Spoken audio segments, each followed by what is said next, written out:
afternoon. My name is John with the Pine Tree. I have the great pleasure of being here with new Mark Twain Medical Center CEO, Craig Marks. Pleasure to meet you, sir. Nice to meet you.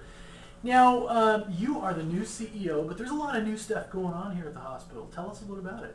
Well, I'll tell you, we started off at the very beginning, and we took a look at the mission of Mark Twain Medical Center, and we said, you know, we can do a lot more for Calaveras County than what we are. And so we're on a journey to take Mark Twain Medical Center from being a good hospital to being a great medical center. Right. You know, one of the things I think is important for people to realize is in a rural setting how integral to the community that the hospital really is. You know, I think it affects everything. So I think because not only do you have the hospital, you have your family medical centers as well. Is that correct? Yeah. What are some of the goals? I mean, what do you want to try to over the next few years? What do you want to do? We want to do a better job of meeting the needs of the residents of Calaveras County. Okay. We have found that over the last few years, we maybe have not been doing as good a job as we could as far as meeting all the different needs that the residents have. And so actually by changing our name and our mission, we're saying, you know what, we're more than just a hospital. Right. We're going to have physician clinics Okay. and specialists that are going to take care of our patients. And we're going to look at providing new services that we hadn't thought about. Right. And an example of that is that we're opening up a new cancer center this week. And so we are very excited about bringing cancer services to the residents of Calaveras County for the first time. And that's what we're going to be about in the future. We're going to look at new opportunities. Yeah. And we're tired of having people have to travel outside of our community for health care. We want to bring health care close to them because when they leave here for health care, they also go shopping outside of our county. Right. So that's really not going to help the county. Right. And we're only going to be successful if other folks within our county are successful. Yeah. And so we want to work together with the local businesses and keep people local. Very nice. Now, you're also doing some capital improvements here at the hospital, quite a bit of stuff. What room are we in here now? We're actually in a new fluoroscopy suite here at the hospital, which is new equipment. And we are trying to take a look at our hospital from a patient perspective. And we're going to warm our facility up. We're going to make this a place that local residents will be proud to come and receive health care. Yeah. And so not only this suite, but also our cancer center will reflect that. And ultimately, we're going to redo the entire interior of our hospital. Very nice. Now, I guess the only way to say this is there's the last few months, in some ways, in the start of your tenure and stuff, there's been some adjustment time for the hospital. Now, how much of that has been driven by, you know, this is an interesting time for healthcare. As a healthcare provider, if you're looking at how you're going to get reimbursed in the future for some of the stuff, for nationally and everything else, has that been a consideration as well as looking how you're going to align the organization going forward as far as reimbursement models and that type of stuff? Absolutely. We are definitely challenged, like all healthcare providers, our local doctors, and other hospitals with the reimbursement methodologies. And the reality is that we're going to have to do more with less. Right. And so we are looking for ways that we can become more efficient, involve our staff in shaping how they do their work every day, and re-look at that and become more efficient so that we can be cost effective in the care that we deliver, because we are not going to be paid at the same level that we have been historically. So we have to be more efficient and effective at the same time. Yeah.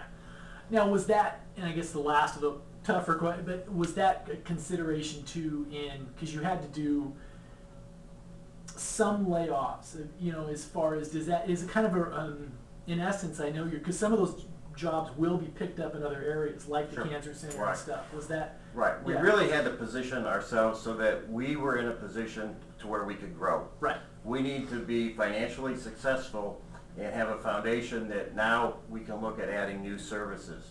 And in fact, we have a medical staff model which our board just approved, which calls for recruiting 30 new physicians to Calaveras County over the next 5 years. Very nice. So we are going to be all about growth of not only the physicians, but also the services that they provide. Very nice. Now, one of the things along that same vein is we're talking this is a little bit of an economic development piece. So let's say somebody's from the outside looking at Calaveras County and they're looking to move here. What do you see as far as healthcare service? I mean, how how do we measure up? What are you looking for? Is how, I know it's a rural setting, but Right.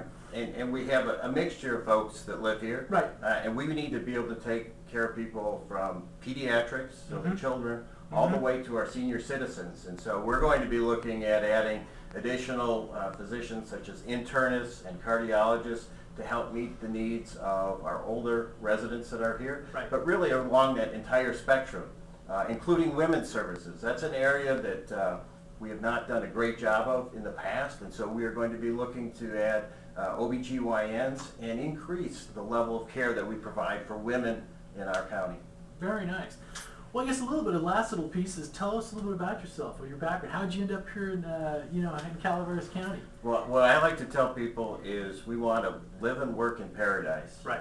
And I was born and raised in the Midwest and have worked as a CEO for over 20 years in healthcare and had decided our two boys are in college and we said, you know what, it's time for us to enjoy a little bit better weather.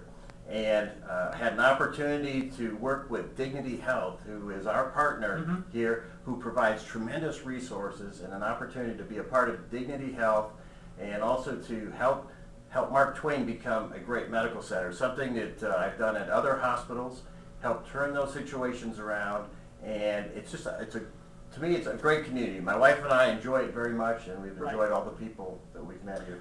So this situation you're having is kind of your sweet spot. That's what you've done. That's what you've done in the past. I have a track record of doing that, so, and it's about building a team. Yeah. And I'll tell you, we have great people here Yeah. in Calaveras County and at Mark Twain Medical Center. I'm excited to be here to work with those folks, and together, we are going to make this a much better medical center.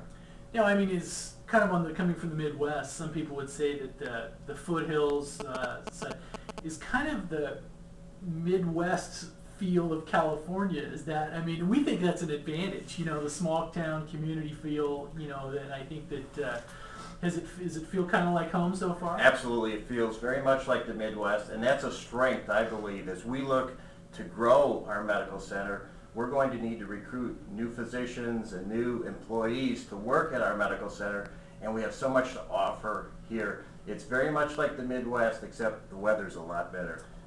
It is. Hey, it was a pleasure meeting you, and thank you so much, and great luck with all going forward.